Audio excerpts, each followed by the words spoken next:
There should really be a parenting handbook. There really should be. Like Chapter 1, bring snacks. Chapter 2, never trust a quiet child. And Chapter 3, good luck. The end.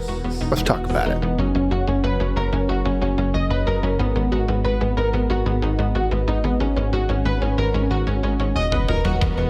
Welcome back to Mostly Me, Occasionally Wise, the podcast where we talk about parenting, family life, marriage, and all the wonderful chaos that comes with it. I'm your host, Brian, and today we're diving into something every parent understands, the unofficial rules of parenting. Now, before I had kids, I thought parenting was mostly common sense. You feed them, you love them, you keep them alive. I mean, how hard could it really be? Then I became a parent and realized there are a whole bunch of rules nobody tells you about until you're living with them. Nobody tells you that you'll become suspicious of silence. Nobody tells you that you'll be carrying enough snacks to survive a zombie apocalypse. And nobody tells you that your child will remember a promise that you made 6 months ago, but somehow they forget where they left their shoes 5 minutes ago.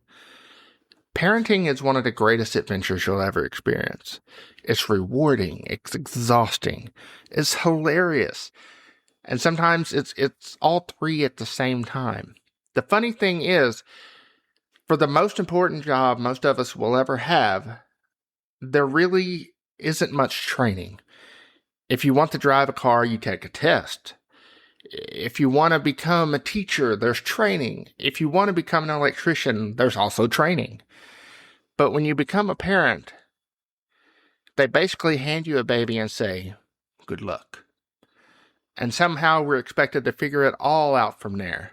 And the good news is, we're all learning together. The bad news is, most of us learn through trial and error. So today I'm sharing some of the unofficial rules of parenting that I've learned along the way. But before we jump into that, let's do a little dad life debrief. So if you're new to the show, Dad Life Debrief is an opportunity for you as the listener to come and hang out with me during the week as a husband, father, family man, chaos coordinator, and everything in between. And I also tend to talk about all of my kids when it comes to Dad Life Debrief because each week is something new with each kid. But this week, I really want to focus on my 13-year-old. I have been really vocal about our relationship and how it has been a struggle with him. And it's not my fault, and it's not his fault. It's his past.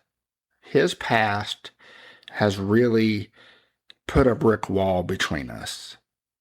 And we knew that when we adopted the boys. We knew of his past and how awful it was. And we knew there were going to be challenges. I just didn't realize it was going to be as big of a challenge for me to get, to have the opportunity to create a relationship with him and to show him that despite all these awful men, there are some good guys out there like myself. I just want to be your dad. I want to be there for you. I want to give you what you deserve. And so over the last several weeks, we have really been improving. And it all stems from one moment. A few weeks ago, we went to church. Every Sunday we go to church. And I've also talked about in past episodes how on Sundays, for some reason, our boys forget who they are. And they just act up. And they are just unruly butt heads. And it was starting off that way. And so my 13-year-old has ADHD. And it was at an all-time high during church. He was fidgeting. He was making weird noises. He was pestering his brother.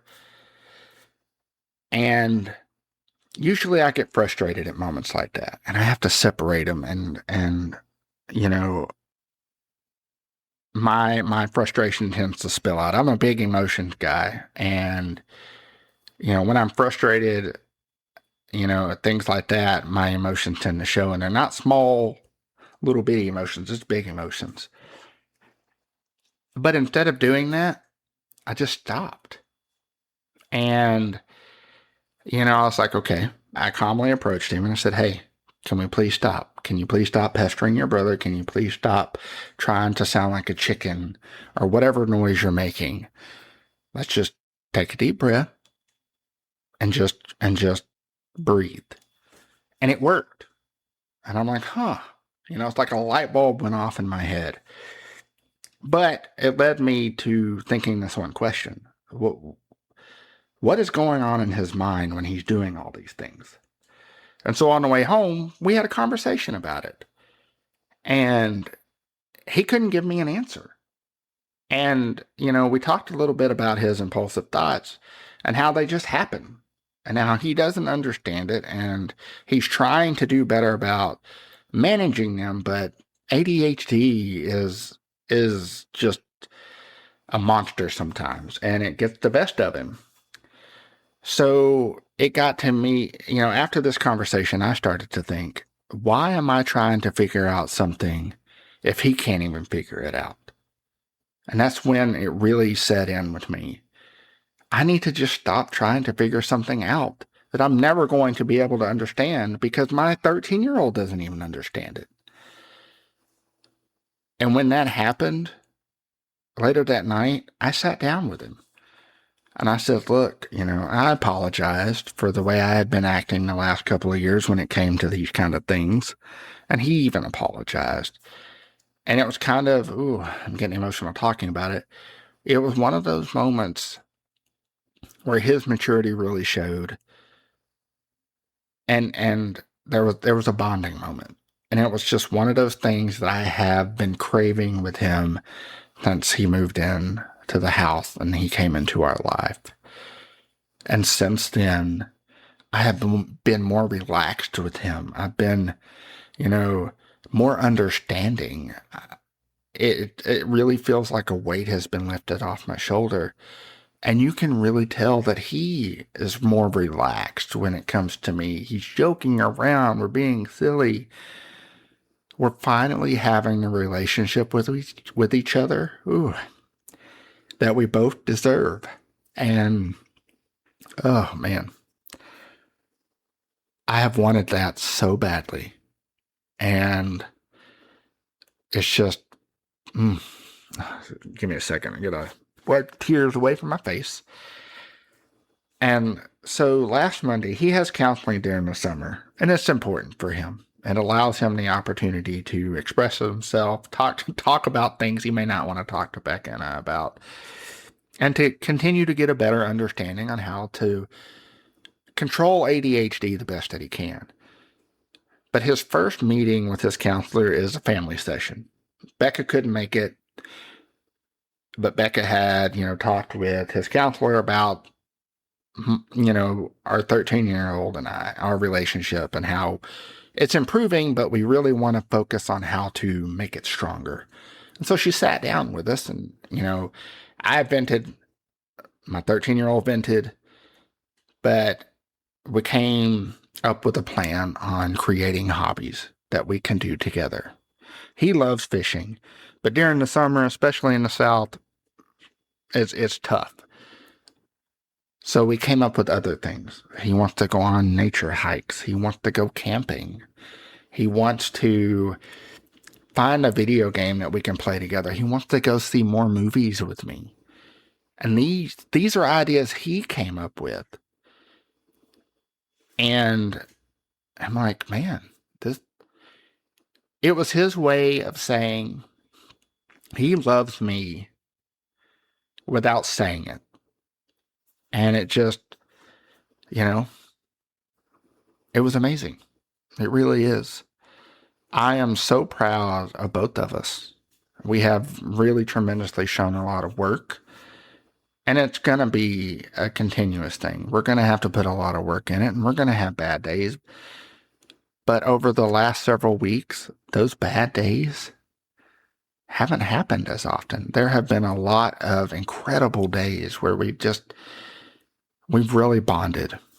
And it's always been the one thing that I've wanted with him, because, like I said, I've got a really close relationship with my 4-year-old. I really got a close relationship with my 19-year-old, but I wanted it with my 13-year-old.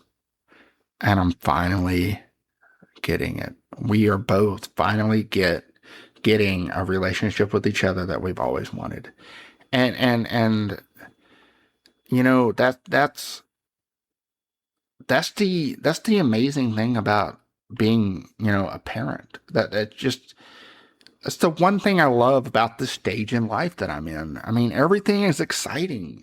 Everything is an adventure. Every day comes with a new story. I mean, yeah, parenting can be exhausting, but it's never boring. And it's everyday moments where I'm feeling all those things or going through the adventures where it got me to thinking about this week's episode. Nobody hands you a parenting handbook. I mean, most of us, we learn from experiences, mistakes, and occasionally complete chaos.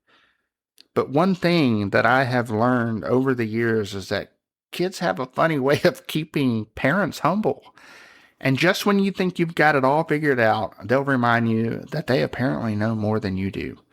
Which brings me to my first unofficial rule of parenting. Your kids think that they know more than you do. At some point, your kids become absolutely convinced that they know more than you do. Now, don't get me wrong. My boys are smart. Sometimes they're surprisingly smart. But there comes a point where they start to question everything. I mean, you tell them to do something, it seems like they've got a better idea. You offer advice, they've got a different plan. You explain how and why something won't work. And suddenly you're debating with someone who still can't even remember where they put their shoes or their backpack or even the cup they were literally holding on to 30 seconds ago. And my favorite part about all this is when they ask for advice and you give the answer, they ignore the answer. And then 2 weeks later, they come back with the exact same answer and act like they've invented fire. And somehow you're supposed to be impressed with all that. Wow, buddy, that's amazing. Meanwhile, internally, you're thinking, that's exactly what I told you 2 weeks ago.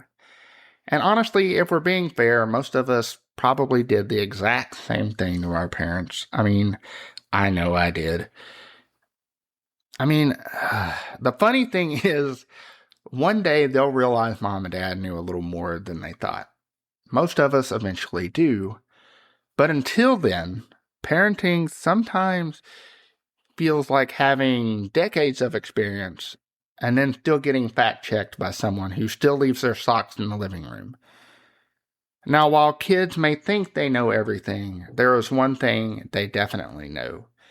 They know exactly what you promised them, even if it was 4 years ago, which brings me to my next rule. Rule number 2, kids never forget. Kids have the memory of an elephant when it benefits them. You can tell them 3 times to clean their room and you get nothing. You can ask them to, do their laundry and you still get nothing. You remind them to feed the lizards or do their homework or clean up after themselves and you still get nothing. But promise ice cream one time 6 months ago, and they got receipts. They know the date, they know the time, they know the weather condition, and they probably even remember what shirt you were wearing. And it's truly unbelievable. I mean, sometimes I think my kids would make incredible detectives if snacks were involved or money. You know how crime shows always have that investigator who notices every tiny detail? That's basically your child when there's a promise involved.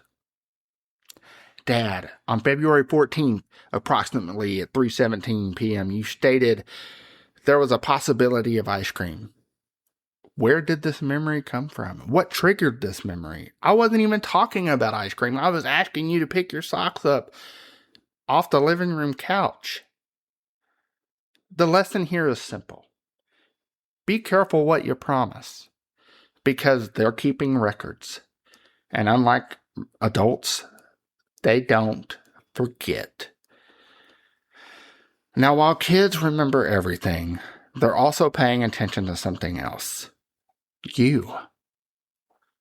And this is what leads me to rule number 3. Your kids are always watching. This one is both heartwarming and completely terrifying at the same time, because your kids are always watching. They aren't watching. It's not just what you say. It's what you do. It's how you react. It's how you handle stress. It's how you treat people. It's how you talk to others. One day you'll hear your kid repeat something you say all the time. And sometimes it's sweet. Sometimes it's funny. And let's be honest, sometimes it's a phrase that immediately makes you rethink your vocabulary. Nothing makes you evaluate yourself faster than hearing yourself come out of your child's mouth. It's like listening to a tiny version of yourself and realizing maybe you're the problem. You hear them say something and immediately think, wow, do I really think this? Or do I really say this a lot? As parents, we spend so much time trying to teach our kids, but often they're learning from our examples more than they do our words, which is both inspiring and slightly terrifying. As parents, we constantly are trying to teach our kids, but let's be honest, sometimes we're just trying to survive the day.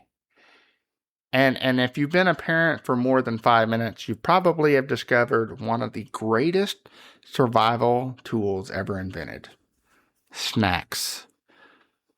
Let's talk about rule number 4. Rule number 4, always bring snacks. No, seriously, always bring snacks. I don't care where you're going, bring snacks. I don't care if they just ate lunch, bring snacks. I don't care if you're leaving for 15 minutes and you will be coming back, bring snacks. Because the second you leave the house, every child suddenly becomes hungry. And it's not just a simple hunger. It's one of those that lead to them acting like they're starving to death. And it's amazing and it's frustrating at the same time. Seriously, your kid could eat a full meal, get in the car, buckle their seatbelt, and immediately ask, do we have anything to eat? No, child. No, I have nothing in this car for you to eat. Because somehow you just ate enough chicken nuggets to feed a football team 10 minutes ago. And so, no, I didn't bring snacks. And at some point, I stopped being a parent and somehow became a traveling vending machine. And the crazy part, the snacks are never the right snacks. You bring crackers, they want chips. You bring chips, they want gummies. You bring gummies, and suddenly they're not hungry anymore. That itself is frustrating. Parenting is basically customer service for people who don't carry wallets. Now, snacks, they solve a lot of parenting problems, but there's one problem they can't solve. And that brings us to rule number 5. Rule number 5, everything takes longer than you think. Getting kids out the door should qualify as an Olympic sport. Let's say you need to leave at 10 o'clock. At 9:45, everyone looks ready. You're feeling confident. That's your first mistake. At 9:50, someone needs to go to the bathroom. 9:52 rolls around, someone all of a sudden can't find the shoe.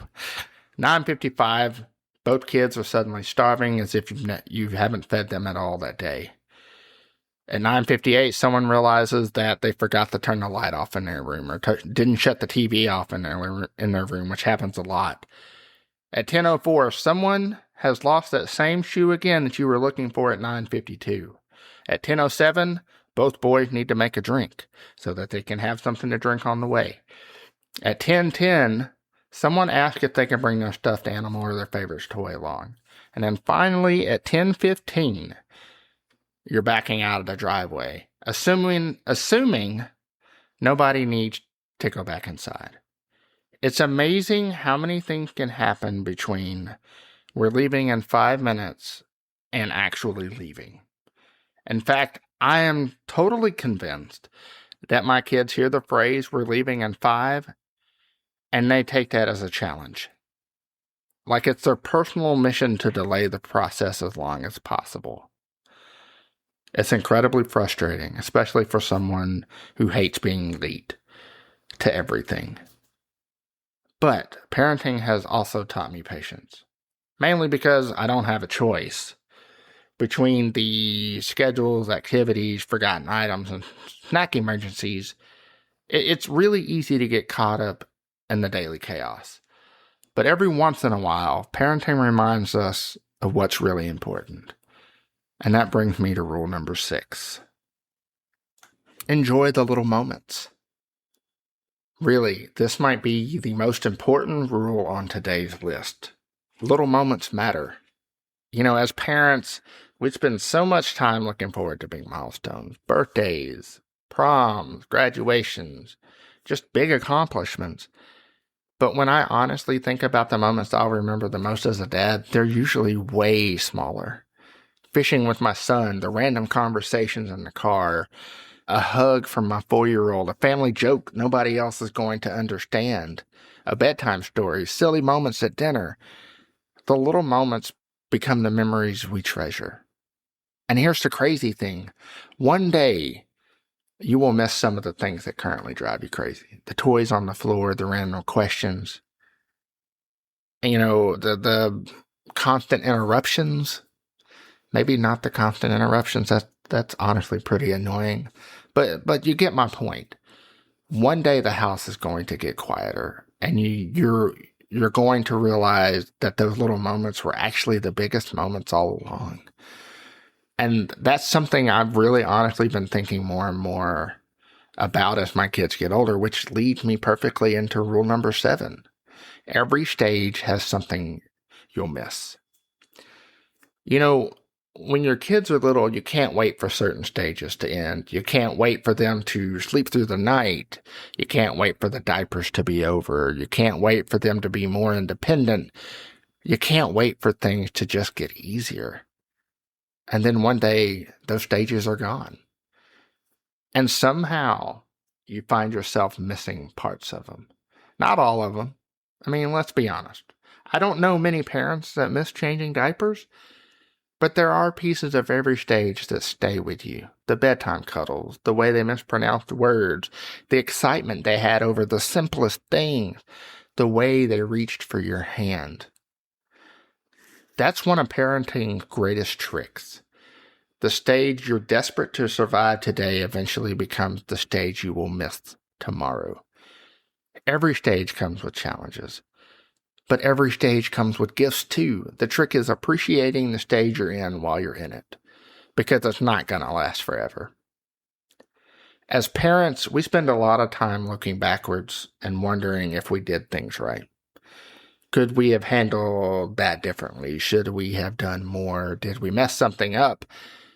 And that's exactly why I wanted to finish today's episode with one final rule. You're doing better than you think.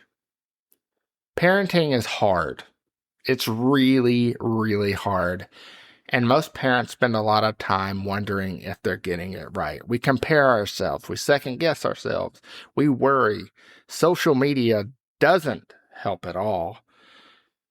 But that's okay.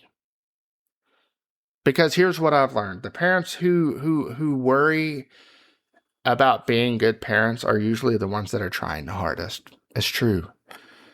But your kids don't need perfect parents. They need present parents. They need someone who loves them, who shows up, who tries their best, who listens, who encourages, who occasionally knows where the other missing shoe is. None of us are perfect. None of us have all the answers. We're learning as we go, and that's okay. Now, those are my unofficial rules of parenting. And if there's one thing I've learned over the years, it's that parenting has a way of teaching us lessons, whether we're ready for them or not. Some lessons make us laugh, some make us grow, and some remind us just how important the little moments really are. If you've got an unofficial rule of your own, I'd love to hear it. Head over to Mostly Me, Occasionally Wise on Facebook and join the conversation. Tell me the parenting rule nobody warned you about, but every parent should know. I'd love to feature your responses in future episodes. You can also email me at mostlymecontact@gmail.com with those parenting stories, topics, questions, or just even to say hello. I love a good conversation. And if you enjoyed today's episode, please take a moment to follow the podcast. Leave a review and share it with a friend, spouse, or a fellow parent who could use a laugh. Your support helps more people discover the show, and I truly appreciate every listen, share, and message. Thank you for spending a part of your day with me.